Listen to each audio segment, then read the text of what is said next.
Bonjour à tous, le succès de François Gabard dans le Vendée Globe, la défaite du stade brestois et puis le succès incontestable de la Narvilly dans la boue de la Narvilly.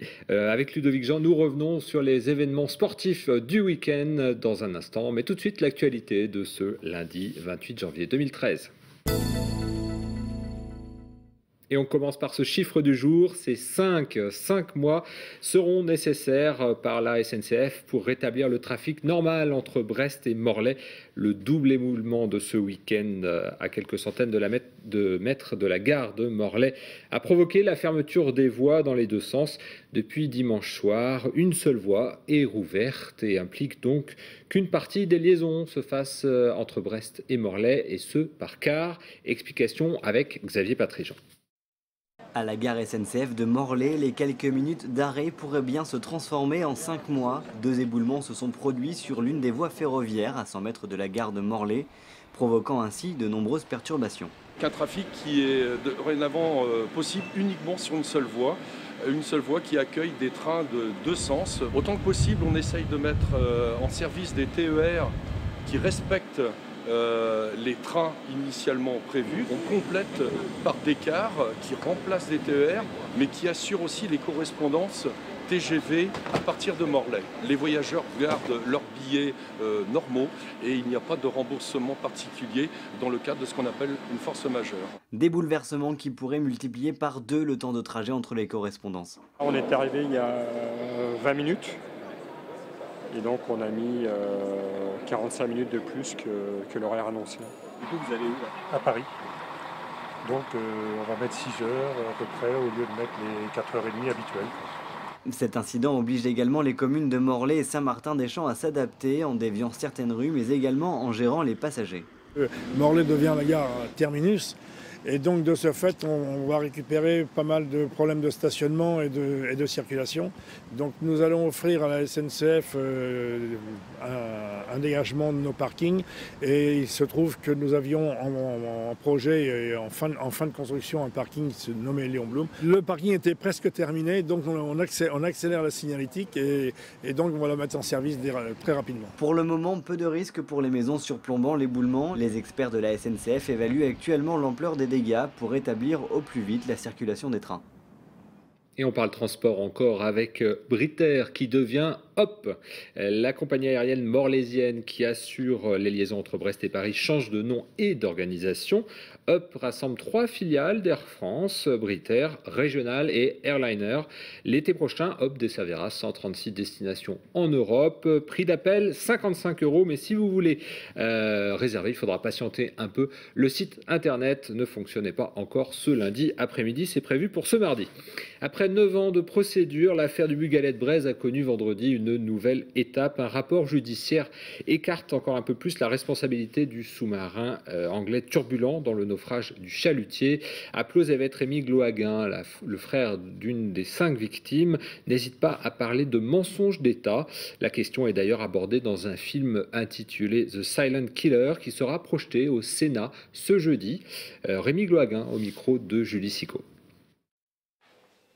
On se rend compte qu'au bout des mois et des années passées, que c'est de plus en plus dur. Et ce sera, je pense, on ne le saura jamais. Ça fait 9 ans, personne n'a parlé. Peut-être dans 15 ans, peut-être dans 20 ans. Nous, à notre petit niveau, on a fait tout ce qu'on pouvait faire. C'est pas fini, voilà. On continuera à se battre, il n'y a pas de problème. Mais c'est vrai qu'on est usé par tout ça. Mais on restera sur notre première intention, c'est un sous-marin, ça c'est sûr, certain. Mais le plus dur reste à savoir lequel. Le film va être projeté au Sénat. Bon, c'est toujours intéressant que les politiques se rendent compte de ce qui s'est passé. Bon, je ne suis pas sûr que ça apporte grand-chose, mais voilà, bon, au moins ils seront au courant de ce qui s'est vraiment passé. C'est la piste aux étoiles à Quimper jusqu'au 21 février. Le festival Circo Nova propose une programmation éclectique de spectacles de cirque pour un public de tout âge. Le festival propose aussi des ateliers d'initiation, justement à destination des enfants. Retour sur ce week-end circassien avec Julie Sicot. Ça commence sur un fil. Ça se poursuit à quelques mètres du sol pour littéralement s'envoler dès la tombée de la nuit. Pour sa deuxième édition, Circono va prendre la hauteur. C'est d'abord un festival qui doit permettre à tous les habitants de Quimper et de sa région de pouvoir découvrir ces formes de nouveaux cirques très inventives qui sont défendues par des compagnies qui viennent chez nous depuis, j'allais dire, le monde entier, puisque sur cette édition, près de 16 spectacles sont programmés, qui nous viennent de Guinée, qui nous viennent d'Argentine, mais aussi de Bretagne. Des professionnels, mais aussi des amateurs, les plus jeunes et les plus novices se sont essayés au fil du funambule grâce à l'école de cirque de Quimper. J'ai réussi à faire l'équilibre. J'aime bien quand ils font les acrobaties et tout ça. J'ai marché dessus. Mais c'est vrai que le spectacle, c'est quelque chose qui est ficelé, qui est fini, et les gens qui font du spectacle, ils savent ce qu'ils font. Là, c'est intéressant de se rendre compte un petit peu de la difficulté de simplement marcher sur un fil. C'est de la sensibilisation aux arts du cirque, autrement que seulement dans le spectacle. Des spectacles entre art de rue et cirque, comme ce duo d'acrobates qui mêle poésie et voltige. Un festival qui sort le cirque des chapiteaux et l'emmène près des flèches de la cathédrale, un numéro à 40 mètres du sol qui porte bien son nom, Chaosmos. Après la magie du sport, la magie du cirque, pardon, le sport. 3 petites heures d'écart après 78 jours de mer. Les 2 skippers en tête du Vendée Globe ont maintenu leur bord à bord pendant toute la course. François Gabard a été le premier à remonter le chenal du port du Sable d'Olonne dimanche en début d'après-midi. Son challenger Armel Lecléache, lui, est arrivé pour l'heure du thé. François Gabard, surnommé le Petit Prince des Océans, devient à 29 ans le recordman du Tour du Monde en solitaire sur monocoque. Et puis le 3e de la flotte, Alex Thompson, est attendu, lui, mercredi au Sable d'Olonne. Les supporters finistériens des 2 skippers de tête préparent une grande fête pour leur héros. Ça aura lieu le 22 février à Port-la-Forêt, bien sûr. Et on continue cette page sportive sur la terre ferme avec vous, Ludovic Jean, bonjour. Bonjour Fred. Et tout d'abord, une nouvelle défaite pour le Stade brestois face à Troyes samedi. L'année commence difficilement pour le Stade brestois, c'est une défaite de plus. Oui, Brest qui concède déjà sa 12e défaite de la saison. Une bien mauvaise opération face à un concurrent direct pour le maintien, Troyes. Troyes qui s'impose 2-1, on va le voir en image. Avec tout d'abord l'ouverture du score, signé Camus pour les Troyens, juste avant la pause. Un coup franc magnifique qui trompe Thébault, le gardien brestois. Ça fait donc 1-0. Et Troyes qui va doubler la mise à la 54e sur une frappe lumineuse, là aussi de Darvion. Thébault en reste scotché devant sa ligne, 2-0 donc. Brest dominé de bout en bout, mais qui va tout de même parvenir à réduire la marque sur un nouveau but d'Eden Benbassat, son 9e but de la saison. Mais ce ne sera pas suffisant. Score final 2-1 donc pour Troyes et 2e défaite consécutive pour Brest après l'échec face à Saint-Etienne. Alors du coup au classement, Ludovic, où en est Brest ? Au classement, c'est pas forcément une belle opération. Brest reste malgré tout à la 14e place de Ligue 1, puisque derrière, ça revient. Ajaccio, Évian et Reims ont fait match nul. Troyes et Nancy l'ont emporté.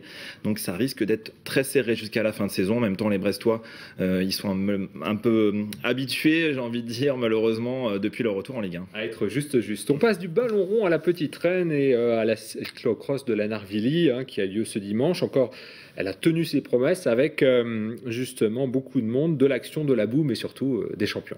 Oui, c'était la 56e édition et une foule immense venue saluer ces coureurs de renom. Alors voilà Francis Mouret, le tout récent champion de France, John Gadret et bien entendu Thomas Voeckler, le chouchou du public. Mais c'est Arnold Jansson, le coureur de la FDJ, vice-champion de France, qui s'est imposé sur le circuit de la vallée du Mingan après une heure de course. Jansson qui réalise le doublé après sa victoire de l'an passé et qui relègue Mouret à près de 30 secondes. Mais en attendant, c'est donc Arnold Jansson qui s'est donc imposé. Et qu'on va écouter tout de suite. Ouais, dès le premier tour, je me suis dit que ça va être compliqué de gagner. Quand j'ai vu le départ, j'étais 5-6e, je suis revenu un petit peu, mais Francis avait déjà fait le trou. Je pensais que c'était terminé. C'est vrai que toutes les courses que j'ai fait avec Francis, j'ai toujours fini derrière. Je crois que c'est la première fois que je le bats, c'est quand même le champion de France en titre. Donc ça montre que je progresse chaque année et que maintenant je peux gagner des grands cyclocross.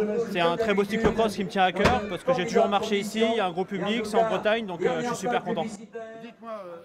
Merci beaucoup Ludovic Jean. À signaler encore bien des rendez-vous sport sur TBO bien sûr. Du direct, ce sera ce mardi avec un match qui oppose Rennes à Tours en quart de finale de la Coupe de France. C'est à 19h55 sur l'antenne de TBO et c'est en direct. Merci beaucoup de nous avoir suivis. On se retrouve nous demain à 18h15 pour un nouveau point sur l'actualité dans le département. Bonne soirée à vous, à bientôt.